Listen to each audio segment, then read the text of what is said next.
All right, welcome to the Books, Beards, Booze podcast, where we drink booze, have beards, and talk books.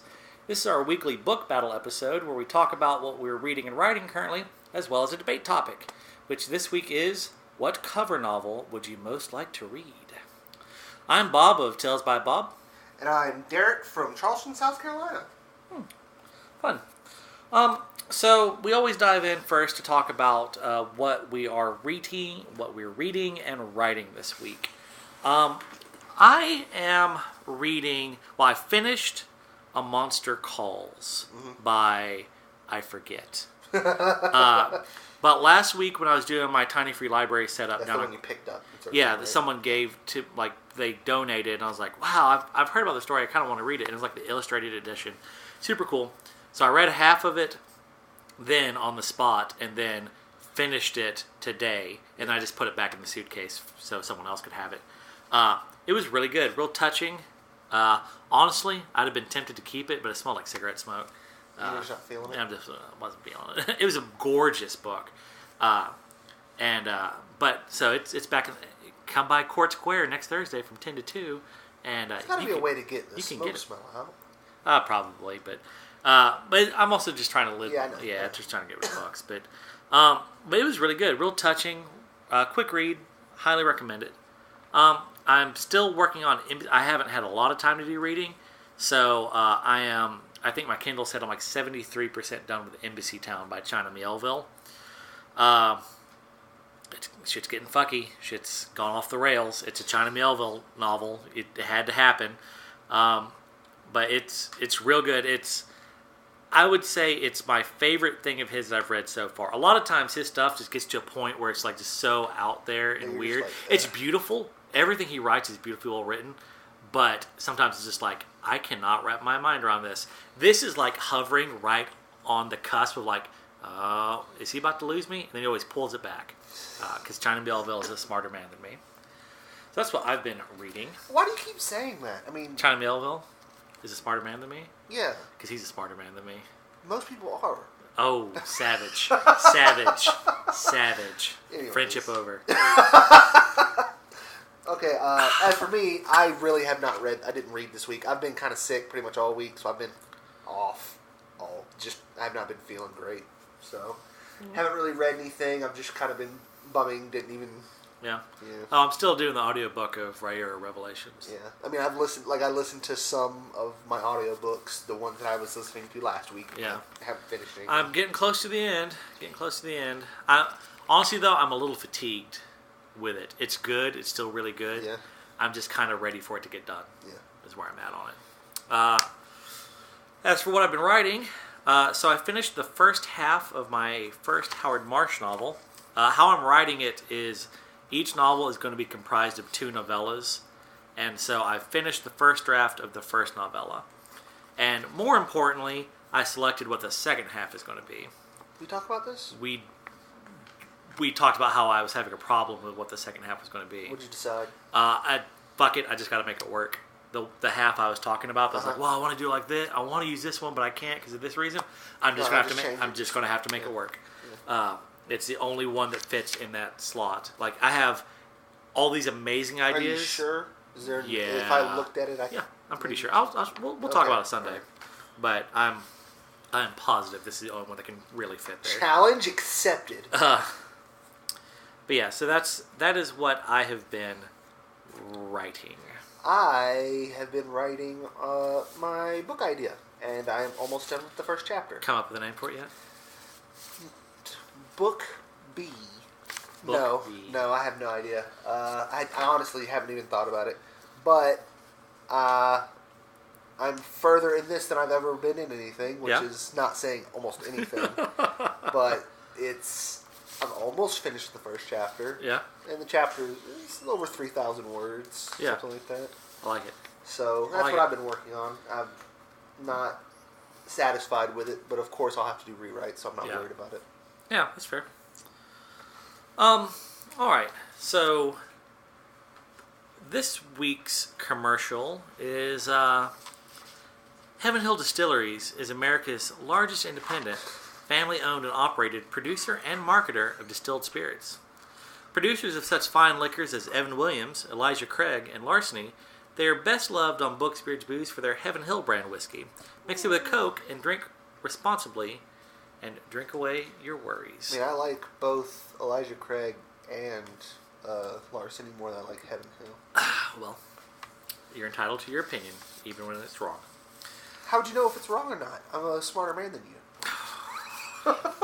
Well. All right. So diving right in to our book battle. So the question was, what cover novel would you most like to read? And just so we're covering our bases, explain exactly what you mean by that. What I mean by that is, think about all right, pet peeve today. I was coming into Montgomery, turned on the Gump, 104.9 The Gump, which is probably my favorite radio station locally. And of 6 songs, 3 of them were covers.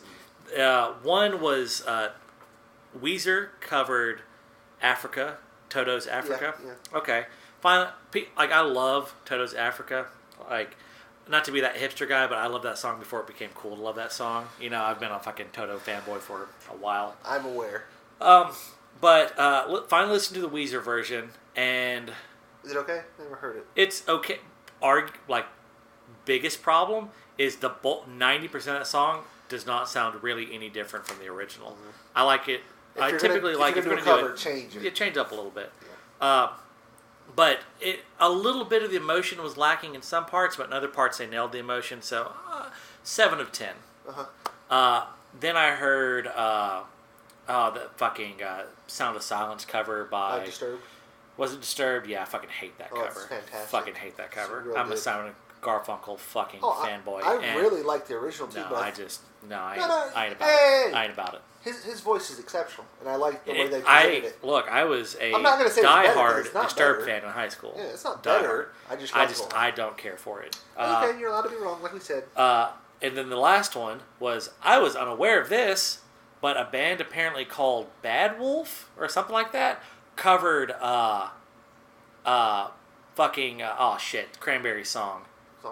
Zombie. Covered fucking Zombie. Never heard of it. Which, first off, fuck your mother. If you're not an Irish band, you can't sing that fucking song. I disagree. The whole point of that song is about the Troubles. It's singing about the Troubles. It actually makes specific lined references to that.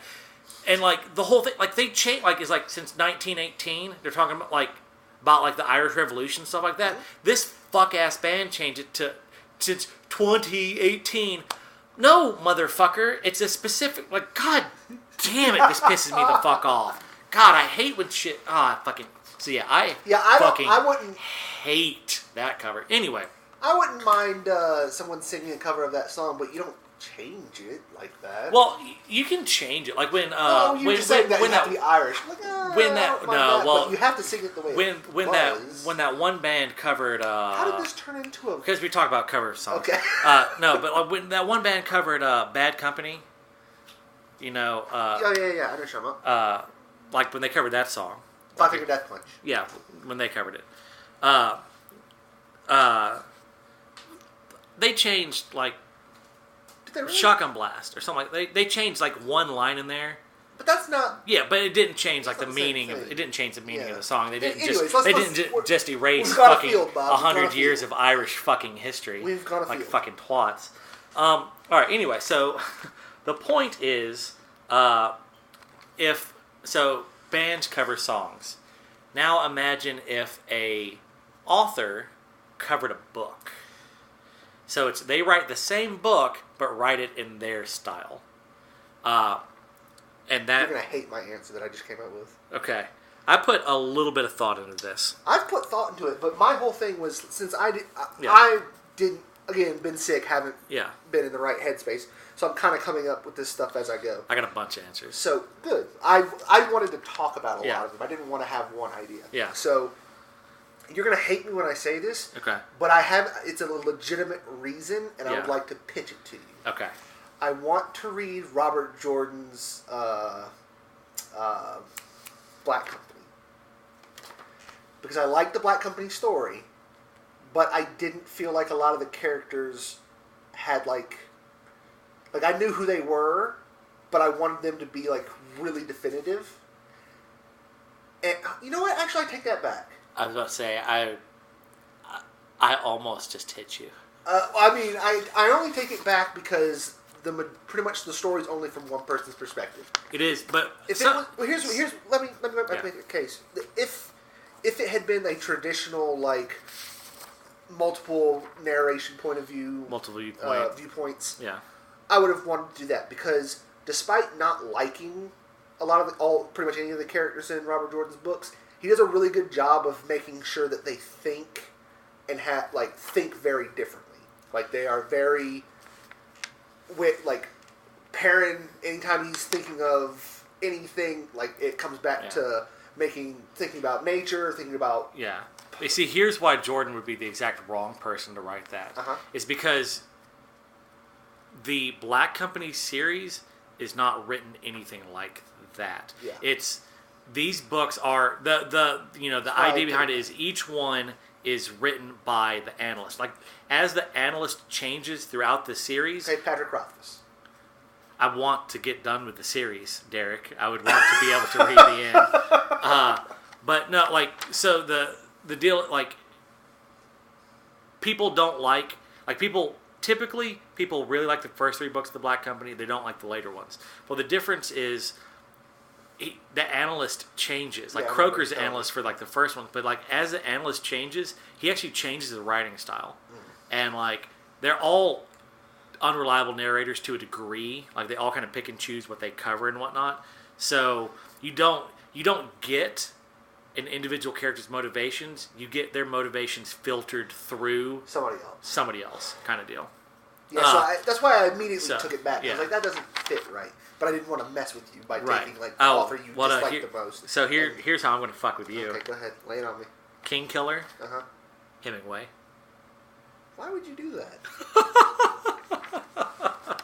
Why would you do that? The series would be finished. It would be done. It would have been done. Yeah, it would have been like an 150-page book. Probably. And I would have been like, the fuck is this now? It'd have gotten to the point. That was more of a joking. That was my fucking... I was about to say, we had a conversation last weekend that was about my how fucking... pretty much everything he says is relevant. Yeah, that was my fucking with you choice. Anyways. So here's my first. American Gods, written by China Miéville. Alright, so, as I've repeatedly stated, he's a smarter man than me. I still might not like the book, but at least it would be... He would tell a different story with it. He would take that premise and run with it in crazy unheard of directions, and it would be a fucked up weird masterpiece, like all his stuff is. Like, I could fuck with that. I could fuck with the China Miéville American Gods. Follow up caveat, possibly I could live with a Chuck Palahniuk American Gods. It'd have to be completely different, written, like, totally different. But I could get down with that as well. Yeah. Wheel of Time. I'd rather the whole thing was written by Brandon Sanderson. I wouldn't. There would probably be at least a likable character at that point, and I think it would probably not be 14 books. I think it would probably be 10. Sanderson is a little... Like, if Sanderson had, like, if what he would end up doing, instead of stretching it to 14 books, he would probably have written 10 books and then done, like, a 3 or 4 book, like, second... Like, Perrin goes to the Two Rivers. That would have probably been a 3-book trilogy arc done. And it would have been my favorite thing at some ever other written. point. Like, Except for the... he would have been him writing it. So he would have stuck mostly to the more main thrust of the plot over 10 books, and then, like he'd had, like, Mistborn. Like, originally, like, he was going to do these 3 Mistborn books, and he's going to do these other Mistborn books, and then he, like, took a weird detour left field. Like, he might do something like that, but he would get the story told, and it's still going to be your stereotypical door stopper. You know, it's going to be because, like, I mean, at the end of the day, is like the Stormlight Archive is a better Wheel of Time to me. Like, it's that weighty tomb epic fantasy, but I enjoy it more because there are characters, and like, it's not entirely fair to judge them because, you know, Sanderson's 3 books in, you know, he might proceed to completely shit the bed for the next 7 books. Who knows? But to me, that's kind of always been my take on it. Is it's a slightly better version of Wheel of Time. I like Wheel of Time better than those in every conceivable way.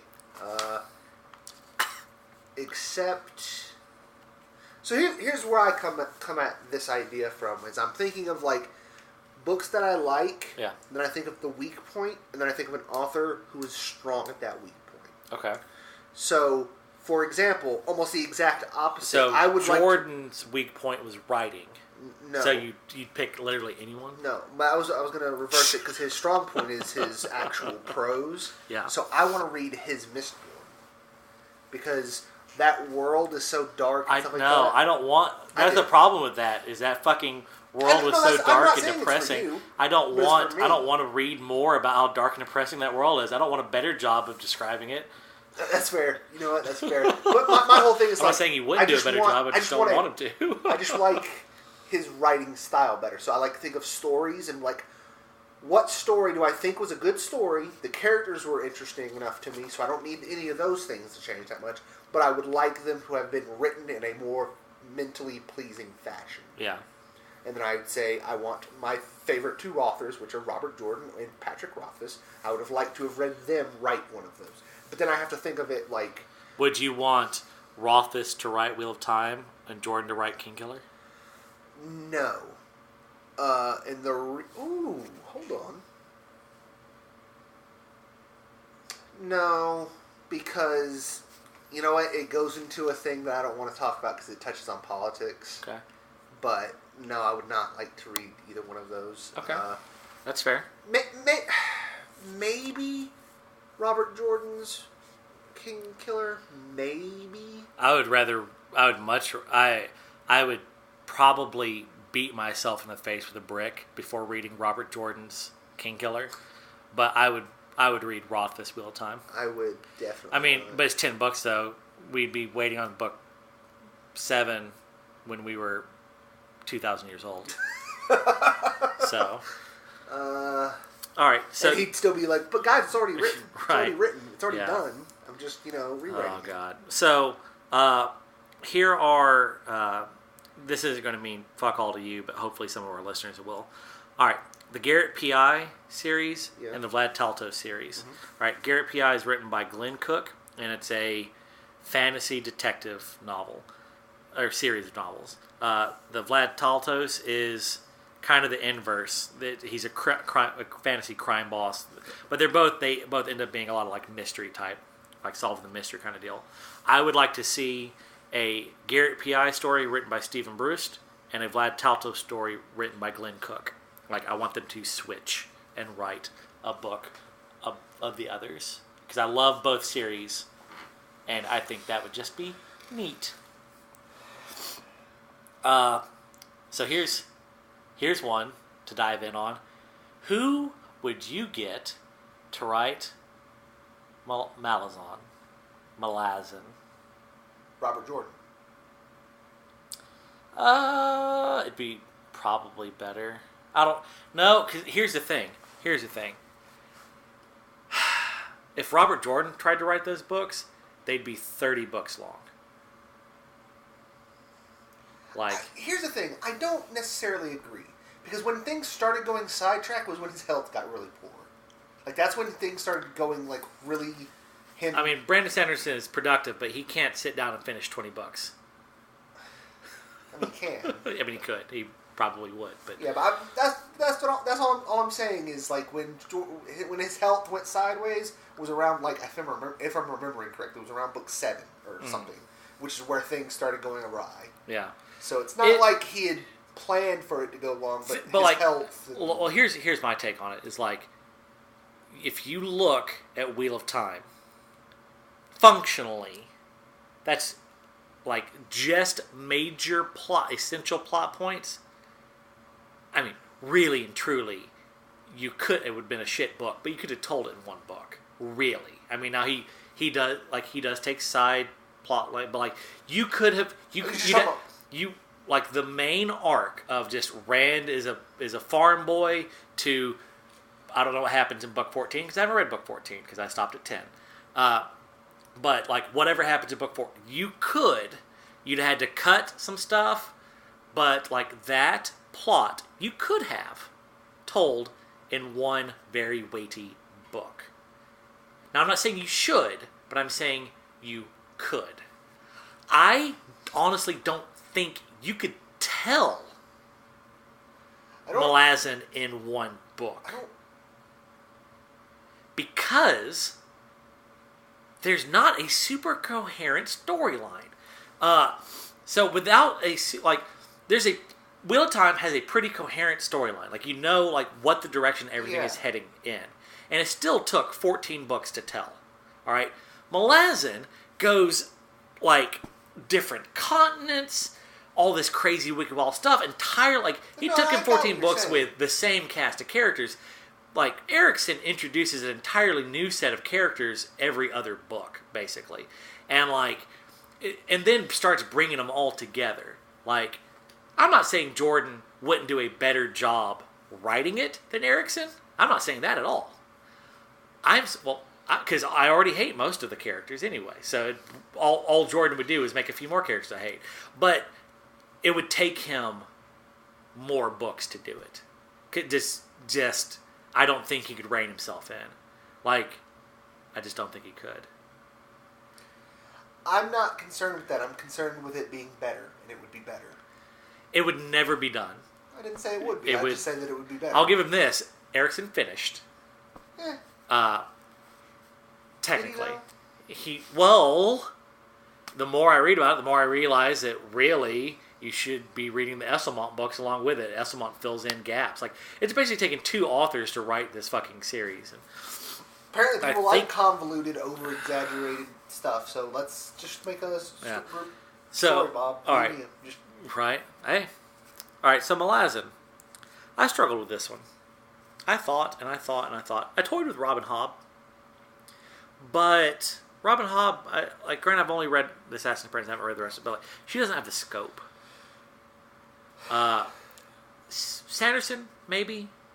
Sanderson's not going to, I'll give this, Malazan's gritty. Sanderson's not going to nail the grittiness. I thought about Mark Lawrence, but I don't know how he would do with multiple viewpoint characters. Like, all I've read of his has been one viewpoint character. Maybe, who wrote First Law? Abercrombie. Maybe Abercrombie. He might could do it. He's got the scope. I ended up settling on Glenn Cook. Of course you did. Because... which makes no sense. It would be a less rich story, but it would at least be enjoyable. I'm not saying it would be better written. I'm saying you would actually enjoy reading it. Like, it would not be so... think about Malazan. Malazan is painful to read, and you hope that it's rewarding. Like, China Miéville, a lot of this stuff is difficult to read. Like, what was that? The Grey House? That was a super difficult read, but so fucking rewarding at the end that I didn't begrudge it, how difficult it was. Like, the difficulty of the read made the payoff that much more. Yeah. Malazan, a lot of it is just painful to read without commiserate payoff. Glenn Cook would be much easier to read. It might not have quite as many moments of epicness or whatnot, but it would be done and it would be enjoyable. I disagree. Well, that's fair, but you're wrong.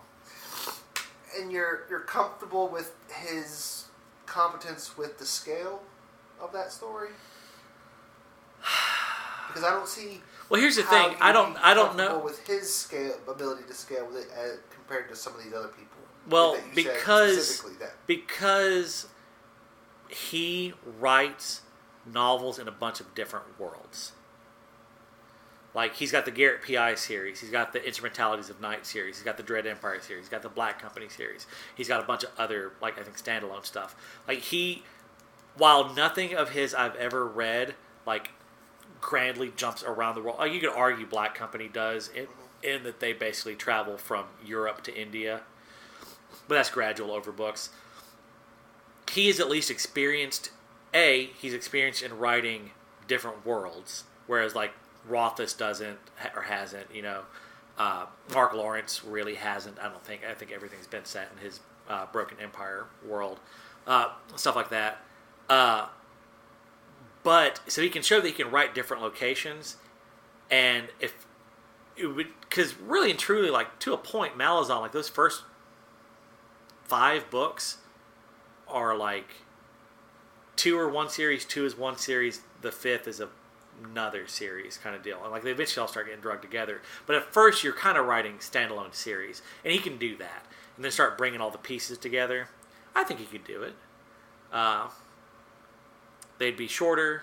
They wouldn't have the depth. I tell you who I would J.R.R. Tolkien. If Tolkien wrote it, because I'll say this, the thing Erickson does best is imply the age of the world. He does the best job I've ever read, like, showing that the world is old. Now, granted, he takes it to 11 because he's on fucking crack or LSD or something. I don't know. But the other person who's incredible at that, to me, is Tolkien. Tolkien does an amazing job of showing the age of the world without beating you over. Like, they both do a good job of showing you the age of the world. Erickson just beats you over the head with it. Tolkien, it's subtle hints that just flow, and it's magnificent. But yeah, Tolkien. Yeah. It'd be a little darker than he was used to, but I don't know. It'd be well written. Yeah. So here's first off, I kept trying to think of Ursula K. Le Guin. Like, I really wanted to put her in here somewhere. Like, I just wasn't, but nothing ever really just spoke to me. Like, oh yeah, I'd like to read that written by Ursula K. Le Guin. Yeah. So here's my out there long shot weird pick. Now, is this something that's gonna make me hate you? I don't know. It's weird. Mm-hmm. I want a Harry Potter novel written by H.P. Lovecraft. I want H.P. Lovecraft to take the Potter franchise. I feel like you just took two things you liked and do something. I want Potter's problem is not fucking Voldemort, it's fucking Cthulhu. So he dies at the end. Yeah, well, yeah. I mean, that'd probably be for the best anyway. But yeah, no. I mean, at the least, Ron would die. Maybe Hermione. Harry would end up eating Ron. Harry would eat Ron, and Hermione would be in an asylum. At the end, yeah. It'd be good stuff. I would enjoy it. The fan base would lose their collective I feel like it would end mind. with Harry eating Ron, Hermione end up in an insane asylum, pregnant with something that could be a Cthulian baby. Also, fun thing, you know how H.P. Lovecraft, real racist? Yeah. One of the biggest complaints about J.K. Rowling is she pretty much only used white people for everything. Like, I think Kingsley Shacklebolt is black, and Pavel Party, I forget her name. They're like in that whole school, there's like, in all those books, there's like 3 people of color. Like, so big criticism of her is she kind of whitewashed magic. So it would fit. H.P. Lovecraft would probably be talking about how Kingsley Shacklebolt was going back to his ancestral roots. I know you're making a joke, but it's not fair to compare her not thinking diversely enough just because she wasn't paying attention, and him naming his cat. Yeah, well, that's true. That's true. I'm just saying he would stick true to her vision. I don't think. Oh, that's so unfair, Bob. That's so unfair. It is unfair, but funny. So yeah, subtly funny. Well, yeah, that was my long shot weird pick. Yeah.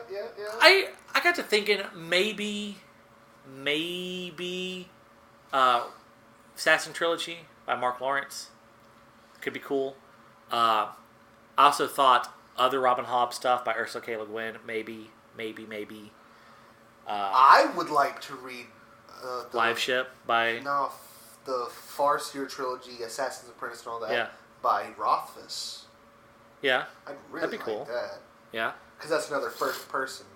Yeah, so that's why I thought Mark Lawrence, because Mark Lawrence is a good first person. Yeah. I just... And handles fucked up well. Because I already was heartbroken by the Fitz-Chivalry Molly relationship when I read it when I was a kid. Yeah. The only thing that could make it worse is if Rothfuss wrote it. Yeah. Because he's a terrible person that makes everything hurt. Fair. Yeah. That was all I had on my list. I feel like there's something... I basically want every fucking Neil Gaiman anything to written be... by somebody else? Probably. Yeah. Unless it's comics. Yeah. But, I mean, like, he's got some good stuff. Stardust, Neverwhere. I would much rather read a Neverwhere written by China Melville, though. But China Melville already kind of wrote that book. So who's like a good action adventure writer? Like just writes about a character going off doing cool shit. Mark Lawrence to a degree. I think Ted Williams, isn't that like Orb, Scepter, Throne or whatnot? Isn't that kind of like that? Maybe. All I know is Chronicles of Prydain. I want someone to have written Raymond E. Feist's books so that someone would have just taken Thomas / Ashton and done something with him. I thought about galactic journey. I thought about that. Just like someone like I wouldn't replace Feist on the first few series, but like once he started getting repetitive, I would have replaced him. See, that's what I was thinking about after. Have you seen that he started a new world? Have we talked about that? He has started. He's got the first book. The first book is out. He started a complete because he's finished. Yeah. He wrote 30 books, I think, of that. I've read like 26. He's got a whole new world, whole new book, and I actually read the outline of it. It sounded pretty good. I really like his writing. So I feel like after. I mean, my problem with him is not his writing. My problem is his ideas got repetitive. Yeah, that's why you know who you have to replace him at the end of that. You put Brandon Sanderson. Yeah, to take it and go.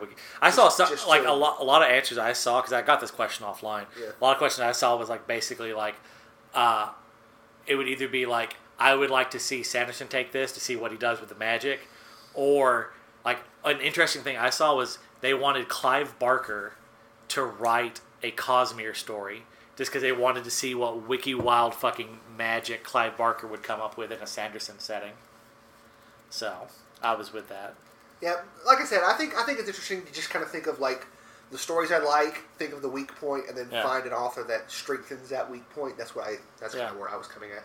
So like with, or just wishful thinking. Like I want a story that's nothing but Thomas / Ashton Sugar in that hallway of like between worlds, walking to different places, meeting different weird races, and people trying to bow up onto him and him being a uber badass and just annihilating them. I thought about George R.R. Martin writing the rest of the Dune books after the first one. Oh, that would be cool. Here's my problem with that is, when spoilers, when Paul becomes a Kwisatz Haderach, he's kind of the be all end all.